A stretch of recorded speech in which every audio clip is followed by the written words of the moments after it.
History of the flu. Many outbreaks of influenza have taken place throughout history. Some have been mild and have affected only small groups of people. Others have been severe, killing millions of people around the world. Once a disease such as the flu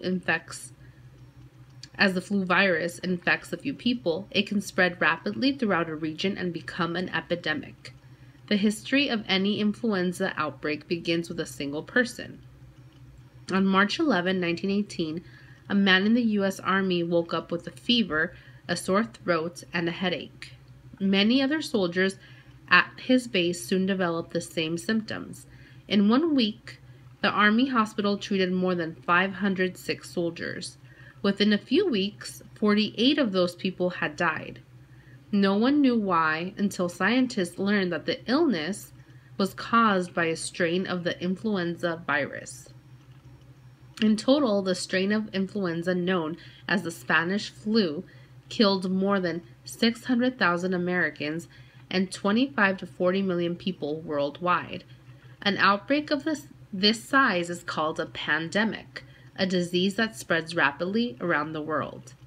The pandemic of 1918 was not only a major influenza outbreak in history.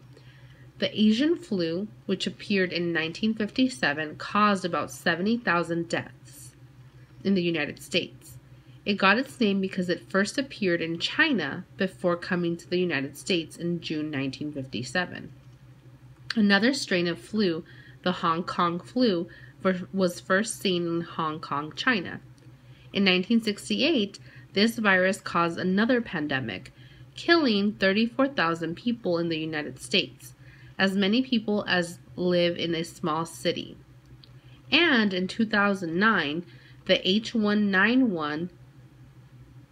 H1N1 swine flu became the first pandemic in 41 years, infecting people in over 70 countries. Other outbreaks, such as the Russian flu in 1977 and the avian flu in 1997 and 1999, caused worldwide concern but did not become pandemics. Both of these strains began in China and spread to other countries. Doctors are always looking for major outbreaks. If doctors can recognize outbreaks quickly enough, they can often keep them from becoming pandemics. Number 6. Read the definition.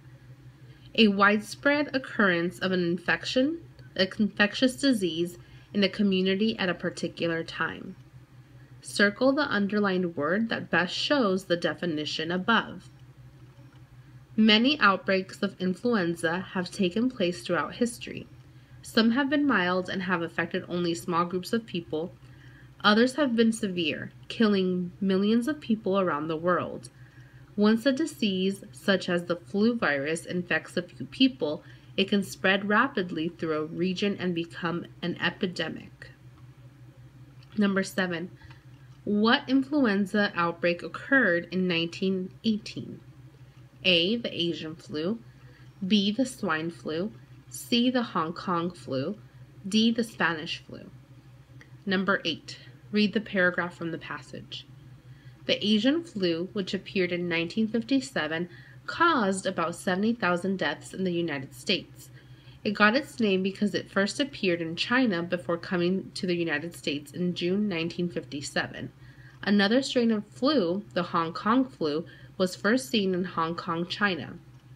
In 1968, this virus caused another pandemic, killing 34,000 people in the United States, as many people as live in a small city.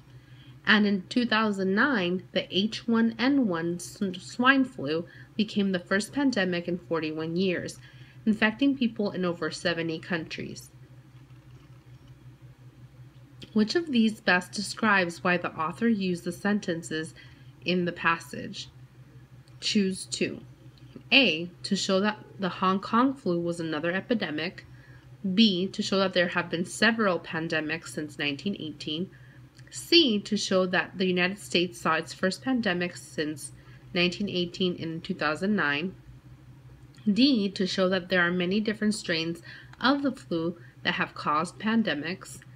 E. To show the number of people that have been killed by flu pandemics. Number 9. What is most likely the reason that the author used a chronological structure in the passage? A. To show the reader that the last pandemic happened 7 years ago. B. To show the reader how the Spanish flu caused the spread of the flu around the world for many more years. C. To show the reader how the flu virus spreads during an epidemic. D. To give the reader an overview of major flu outbreaks in history. Number 10. Read the sentences.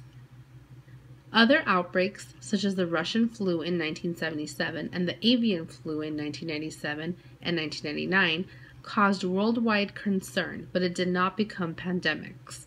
Both of these strains begin in China and spread to other countries. Doctors are always looking for major outbreaks.